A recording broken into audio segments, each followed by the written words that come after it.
मेरे सभी श्रोतागणों को हाथ जोड़कर नमस्कार, राम राम और सलाम। आज मैं भगवत गीता का 6वां अध्याय सुना रही हूँ। 6वां, जो साधक कर्म फल का आश्रय न लेकर शास्त्र विधि अनुसार करने योग्य भक्ति कर्म करता है, वह सन्यासी अर्थात शास्त्र विरुद्ध साधना कर्मों को त्यागा हुआ व्यक्ति तथा योगी अर्थात भक्त है और वासना रहित नहीं है तथा केवल एक स्थान पर बैठकर विशेष आसन आदि लगाकर लोक दिखावा करके क्रियाओं का त्याग करने वाला भी योगी नहीं है। भावार्थ है कि जो हठ योग करके दंभ करता है, मन में विकार है, ऊपर से निष्क्रिय दिखाता है, यह न सन्यासी है न ही कर्मयोगी है अर्थात भक्त है। हे अर्जुन, जिसको सन्यास ऐसा कहते हैं, उस भक्ति ज्ञान योग को जान, क्योंकि संकल्पों का त्याग न करने वाला कोई भी पुरुष योगी नहीं होता। योग अर्थात भक्ति में आरूढ़ होने की इच्छा वाले मननशील साधक के लिए शास्त्र अनुकूल भक्ति कर्म करना ही हेतु अर्थात भक्ति का उद्देश्य कहा जाता है। उस भक्ति में संलग्न साधक का जो सर्व संकल्पों का अभाव है, वह वास्तव में भक्ति करने का कारण हेतु कहा जाता है। जिस समय में न तो इंद्रियों भोगों में और न कर्मों में ही आसक्त होता है, उस स्थिति सर्व संकल्प त्यागी पुरुष वास्तव में भक्ति में दृढ़ निश्चय से संलग्न कहा जाता है। पूर्ण परमात्मा जो आत्मा के साथ अभेद रूप में रहता है, वे तत्व ज्ञान को ध्यान में रखते हुए शास्त्र अनुकूल साधन से अपने द्वारा अपनी आत्मा का उद्धार करके और अपने को बर्बाद न करे, क्योंकि शास्त्र अनुकूल साधक को पूर्ण परमात्मा विशेष लाभ प्रदान करता है। वही प्रभु आत्मा के साथ अभेद रूप में रहता है।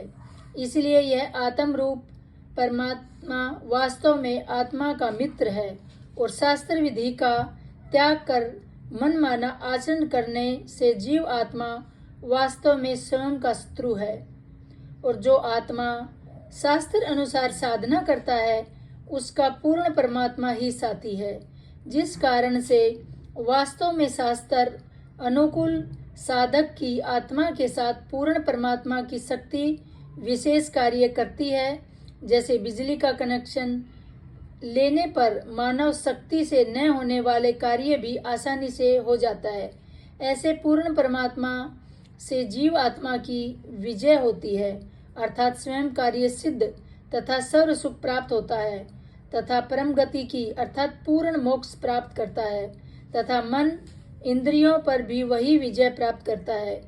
परंतु इसके विपरीत जो शास्त्र अनुकूल साधना नहीं करते, उनकी आत्मा को पूर्ण प्रभु का विशेष सहयोग प्राप्त नहीं होता।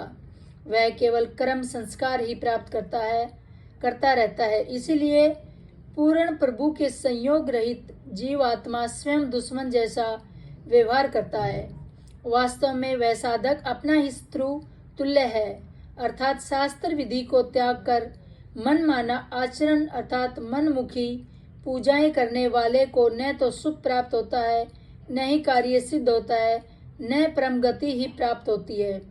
प्रणाम। पवित्र गीता अध्याय 6 है ये, जिसका अंतकरण ज्ञान विज्ञान अर्थात तत्व ज्ञान से तृप्त है, उसकी जीव आत्मा की स्थिति विकार रहित है। प्रभु के सहयोग से जिसकी इंद्रियां भली भांति जीती हुई है और जिसके लिए मिट्टी पत्थर और स्वर्ण समान है, वह शास्त्र अनुकूल साधक युक्त अर्थात भगवान प्राप्त है। यह अंतिम ठीक सही भक्ति करने वाला कहा जाता है।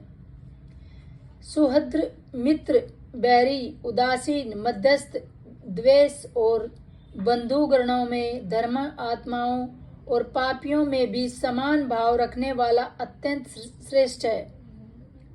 मन और इंद्रियों रहित शरीर को वश में रखने वाला आशा रहित और संग्रह रहित साधक अकेला ही एकांत स्थान रहता है तथा स्थित होकर आत्माओं को निरंतर परमात्मा में लगाए। इस तरह छठा अध्याय समाप्त होता है। मैं